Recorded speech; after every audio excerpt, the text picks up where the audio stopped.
Hello, this is Taha. This is Anaina, This is Movie Masala. and we're here to yap at you about films we've watched recently. And today we're doing Sing. So are you acting at all during this interview? Absolutely not. I truly hope that you can understand that I've been very sincere. I know how meaningful this is. I would never. Actually, that's not the intention of acting. Acting is just a process. I read about the program. It's a good program. So it's finally on Amazon Prime, so a lot of people can now easily watch this. Academy Award nominated film with Colman Domingo specifically nominated for Best Leading Actor. Said all of the buzzwords. Now I'll go describe the plot a bit. So it's basically very simple. It's about this group of men in this US prison, real life US prison called Sing Sing, who are trying to put on this play. And it's also about who they are as people and their lives within the prison, right? I'd like to just correct and say it's not so much a prison as a correctional facility, because there's Fair. a difference between the two, and it's really important that it's a correctional facility because that's how they're able to put on the play, get in people from all sorts to kind of put on this show and stuff. Yeah, that's why it doesn't feel as depressing as real life US prisons do. Yeah, I was going to say it's a real life story, like you said. And it has, the most interesting thing about it to me was that it has all of the real people playing themselves, except for obviously Colman Domingo. But the character Colman Domingo is playing does show up at the play, which I think just makes it so much cuter and sweeter and authentic, I guess. 100%. I feel the film's biggest performance is how, especially like if you don't know that much going in, how you're like, oh, all of these people just play themselves or like a fictionalized version of themselves in this film. And just the thought that sticks with you is like, imagine thinking that, oh, I'm spending my life here in effectively a prison, and then having that incredible opportunity where you see yourself in an Oscar nominated film. You feel like the film gives people a genuine sense of purpose and a genuine sense of the feeling that their lives was not over, that they had so much to still go on they could do. And I think even besides just showing people who are incarcerated that they have so much to look forward to, it paints them in such a nuanced way, in the sense that sure, they may have committed a crime that has led to them ending up in this correctional facility. They're still people at the end of the day. And I think it's a really good commentary on the prison industrial complex in general in the US, because it shows that when you treat people who have been imprisoned as people, and you treat them as people who can have second chances and third chances to kind of better themselves, and you treat them with respect, that you see who they are, you see them for people. And so I think that's the part of the film that I really love the most. And I like the fact that they find purpose in life, even inside this correctional facility, through song and music, which I just love. Yeah, 100%. Like you mentioned, the nuance specifically really I felt was good because it never felt like it was ignoring the crimes they did.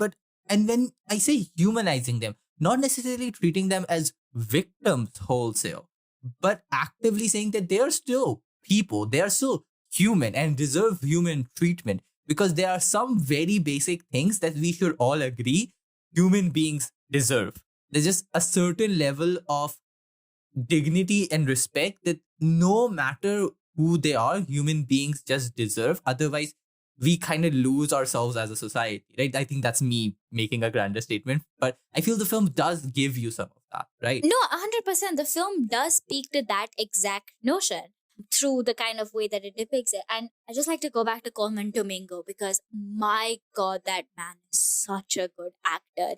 He captures Yes. the heart and soul of a character so well. And it really helps that he's such a sweetheart in real life as well. But I mean, he really gets the joy of being someone who believes in the future, who believes in themselves, and who, has faith in certain systems and has just a generally optimistic outlook. But also how, vulnerable and frustrating that can get. and how there is a breaking point at some point. I think he manages to capture that balance or that switch back and forth really, really well. Yeah, I think his performance of how he sells you the hope in the system, but also sells you how heartbroken he has when that hope falters. And you see that in stages. Like there's this one event at the end where it like breaks for him, but you see it falter as well in the middle as well, and how his face gives you all you need to know about how something just shook inside and eventually broke as well. And it's incredible how he does this. He has some really strong moments in the film. And honestly, like at this point with The Color Purple and this, I need this man to get an Oscar soon because I think he's just continuously putting in performances that are incredible. I mean, even Rustin, I think he does such a good job at playing these characters that have much more to them than just like a two-dimensional kind of look. And the thing is, they're not characters, they're real people, and he plays a real person so well. Like I think people overlook how much of a chameleon he can be with his acting because his roles are genuinely, it's not bombastically different, but the people he is playing are so different in who they are as core people. Like a great way to explain this is by the opposite, which is like someone like Leonardo DiCaprio, who is also a really good actor. I would 100% say that, but also plays a very similar type of roles so many times. But Colman Domingo, I feel always plays something very different. And even in his voice work is really able to sell you menace, is able to sell you happiness, is able to sell you hope. He can be a teacher. He can be a villain. He can be so many things. And I think, again, just give that man an Oscar, please. I swear, I mean, I was so excited when he got nominated because I'd watched the film earlier in like September and I'd absolutely, absolutely loved it. But I knew it wasn't the kind of film, unfortunately, No. that was going to get Oscar buzz, which is, again, like I said, unfortunate because it's such a good film. So I was pleasantly surprised and overwhelmingly happy when he got the Oscar nomination. Again, with Adrian Brody and The Brutalist, he wasn't fated to win it. But with the way he's working and the way he's getting projects left, right, and center, he's probably getting it in the next 5 years, as he should. With that, I also think A24 kind of bungled the Promotion. Yeah, the promotion and award season marketing for this film because it really did not get the push it genuinely needed. Also, before I forget, I also want to shout out Clarence Maclin, who played, well, again, Clarence Maclin in the film. And again, he's also so good at like making you constantly uneasy within the film. And then he also turns towards how his role morphs, how you see him become more actualized as a person through the program. He serves as like the perfect foil to Colman Domingo's character, where Yes, in so many keep ways. switching places. Yeah, they switch places back and forth and back and forth, and he just embodies that. And I think obviously because he's playing a version of himself, he's speaking from experience. But like he embodies that cynicism so well that it contrasts just beautifully with Domingo's optimism. And I think the film frames it in a really way where it doesn't judge either for either their optimism or cynicism. Like Clarence's cynicism is valid. It's fair. He has every right to feel as like down, dusted about it. So I think his arc in the film is, I think it's a literal arc. It's the best description of a perfect arc.